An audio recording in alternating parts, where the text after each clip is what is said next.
My dad is trying to force my spoiled stepsister on my summer trip, and even after I told him I'd never forgive him, he still won't listen. So I'm taking matters into my own hands to make sure he can't control me anymore. For some context, I, 17 female, am about to graduate. My friends and I have already planned a trip to a cabin for the summer before we start college. I've been babysitting since I was 13, so I've saved up a good amount of money and am very excited for the trip. When I was 15, my dad got remarried about a year and a half after my mom passed away. My dad's wife had a 13-year-old daughter, and as soon as we moved in together, they started to push her off on me and force us to do everything together.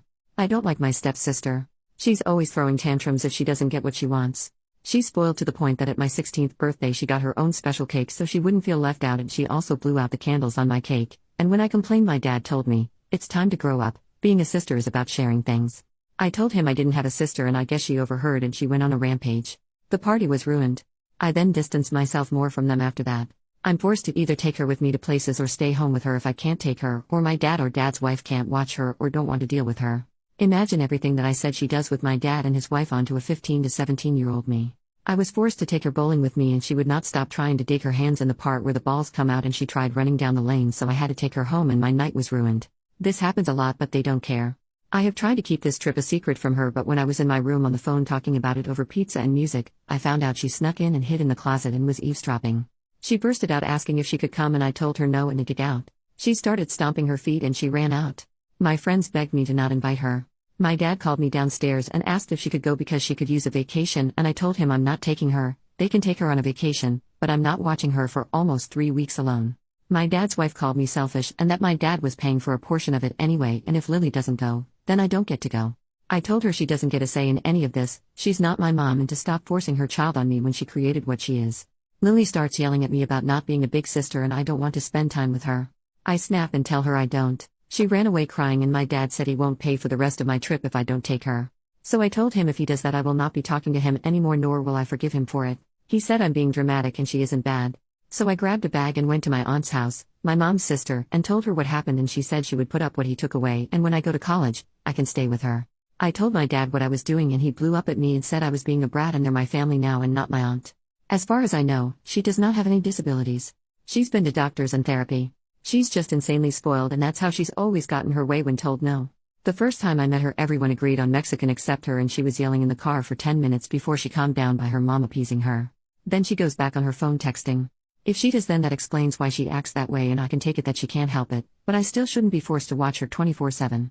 Update 6 months later. I know a lot of people wanted an update to my last post. The trip happened and I did not end up taking her like I said I wasn't. From the time that I posted that up until the time that I left, the household was very tense and awkward. I was not speaking to any of them. The only person I had to confide in and talk to was my aunt, and I'm so grateful for her. My dad still thought that I was going to bring her on the trip, and I kept telling him that I am not watching her and she is not coming with me. The morning of the trip we left at like 6 in the morning. When he called me I was already about 5 hours out, so he couldn't do anything. When I got back it was a lot of yelling and crying from me and my dad and his wife. She said that I left them in a tough position and they had to stay home because they couldn't get anyone to watch Lily. My dad and I had a serious talk for hours and he agreed that maybe we need to separate so we can work on our relationship. Which hurt me because I would have liked for him to tell me I can stay in my own home while we do it. But I did end up going to my aunt's house with no issues. My dad and I started family therapy with just the two of us. His wife was pretty upset. He was actually listening to me and was seeing where I was coming from. Right when we were getting good and building a better relationship, I came over for dinner and he asked if we could integrate his wife and Lily into therapy, and I told him that I had no interest in having a relationship with them. She called me a selfish cunt and that I need to be grateful that she let me stay with them after she moved in. I waited for my dad to correct her and he was silent pretty much, so I left and I haven't talked to him in almost a month. He keeps showing me that he will not be on my side. So, to wrap things up, the cabin trip was so much fun.